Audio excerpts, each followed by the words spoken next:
next book is Margaret Atwood's The Handmaid's Tale, which I probably first read when I was about 18 or something, and I've reread a couple of times since then, most recently probably about 3 years ago, and it is of course a complete classic now. It was the first book, the first novel that really made me think about feminism and women's place in the world and how terrifying that can be.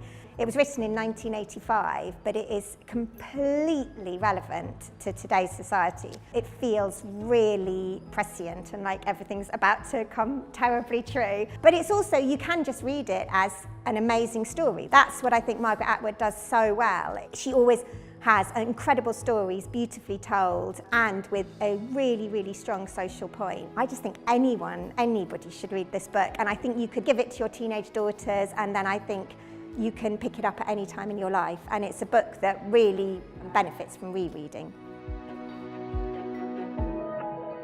My next book is Swing Time by Zadie Smith, and I love every single thing Zadie Smith has ever written. And we grew up in exactly the same part of London and went to the same, well, we didn't go quite to the same schools, but almost to the same schools. I mean, I didn't know her. And then she had her first novel published, she was about 24 or something. And she was one of those people who it made me think, oh my goodness, it is possible to be a girl from northwest London and to maybe get a book published. Swing Time, for me, I read it last summer, and it's my favourite one of hers so far, but I think that's because as a writer she just gets better and better. As far as I'm concerned, she's never written a bad word, so you could read any of her novels. But what she does really, really well is female friendship. She portrays women who are friends and all the messiness that comes with that. And also it's just set in my home. I know every road, I know the dance class she's talking about in Swing Time, so she's an absolutely fabulous writer who just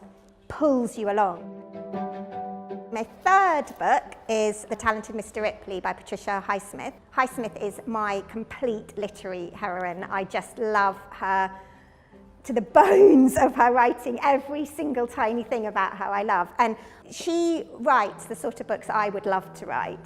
And she is just absolutely masterful at suspense and thrills. And I think the reason for me that she's so incredible is because she's all about character. Like her stories actually aren't particularly shocking or thrilling. They're all about people and how their minds work to get them into the situations that they're in.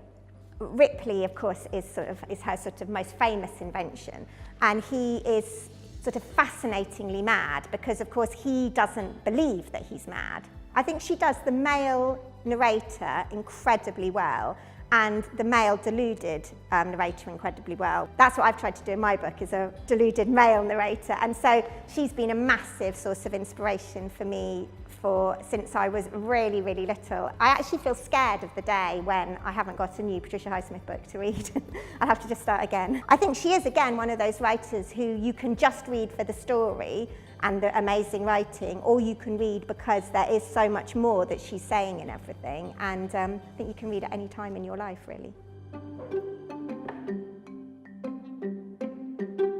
Well, I've picked Patricia Highsmith because she is my literary heroine, and she is the person that made me really realise that you can write thrillers without having to have a million car chases and lots of thrilling things happening, that people are interested in the things that go on in people's mind. And I also just love her as a person. The more I hear about her, the greater I feel she is. And I heard the other day that she kept 100 pet snails, which she used to transport in her handbag. She used to bring them to dinner parties and things. And I feel like she was a woman really, really sort of before her time who knew things that we're sort of maybe only just discovering now.